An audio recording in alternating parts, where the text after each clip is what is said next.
আসসালামু আলাইকুম ভিউয়ার্স, সবাইকে অনেক অনেক রমজানের শুভেচ্ছা জানিয়ে আজকে রেসিপি শুরু করছি। আজকে আমি আপনাদের তৈরি করে দেখাবো হালিম মিক্সের রেসিপি। আজকে আমি তৈরি করে দেখাবো কিভাবে ঘরে পুরো মাসের জন্য এই হালিমের এটা তৈরি করে সংরক্ষণ করবেন। রেডি মিক্স হালিম আমরা বাজার থেকে কিনে নিয়ে আসি চড়া দামে। আপনারা যদি এরকম আমার রেসিপিটি ফলো করে বাসায় ট্রাই করুন তাহলে আর আপনাদের এই ভোগান্তিটা হবে না। তাহলে চলুন দেখে নেওয়া যাক। এজন্য নিয়ে নিয়েছি ডাল। এখানে নিয়েছি খেসারির ডাল 1/4 কাপ, বুট ডাল 1/4 কাপ, এখানে মাসকলাই ডাল নিয়েছি 1/4 কাপ পরিমাণ, এছাড়াও মসুরের ডাল ব্যবহার করব 1/4 কাপ পরিমাণ। তবে আপনাদের পছন্দ নিয়ে যে কোনো ধরনের ডাল এখানে ব্যবহার করতে পারবেন। পোলাও চাল নিয়ে নিলাম 1/4 কাপ এবং গম নিয়ে নিয়েছি 1/3 কাপ পরিমাণ। এখানে গমের পরিমাণটা একটু বেশি নিয়ে নিতে হবে। আর যদি পারফেক্ট হালিম মিক্স তৈরি করতে চান তাহলে অবশ্যই কিন্তু গমটা ব্যবহার করতে হবে। এখানে সবগুলো উপকরণ সমান পরিমাণ নিলেও গমের পরিমাণটা একটু বেশি দিয়ে সব মশলাগুলো খুব ভালো মতো মিশিয়ে নিচ্ছি।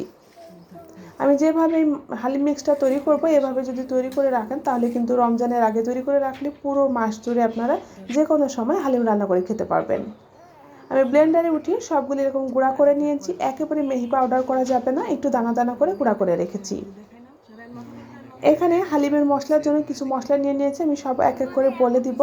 তার আগে মশলাগুলো একটু ভালো মতো দেখিয়ে নেই। এখানে কিন্তু হালিমের মশলা তৈরির জন্য একটু বেশি পরিমাণে মশলা লাগে, তবে নিজেদের পছন্দ নিয়ে যে কোনো মশলা এখানে অ্যাড করতে পারবেন। সাদা জিরা নিয়েছি 1 চা চামচ পরিমাণ, ধনিয়া নিয়েছি 1 চামচ পরিমাণ, এখানে মিষ্টি জিরা নিয়েছি 1 চা চামচ পরিমাণ, এখানে নিয়ে নিয়েছি শাহি জিরা 1 চা চামচ পরিমাণ, একটা স্টার নিয়েছি, এখানে জয়ফলের অর্ধেকটা নিয়ে নিয়েছি, জয়ত্র নিয়েছি 1 চা চামচ, মেথি নিয়েছি 1 চা চামচ পরিমাণ, কয়েকটা এখানে এলাচ নিয়ে নিয়েছি, সবুজ এলাচ 8-10টার মতো হবে, কয়েক টুকরা দারচিনি এবং কয়েকটা তেজপাতা, এছাড়াও গোলমরিচ এবং লবঙ্গ এখানে অ্যাড করে নিব। এটা দেখানো হয়নি। সবগুলো মশলা একটু চুলায় টেলে নিব হালকা করে।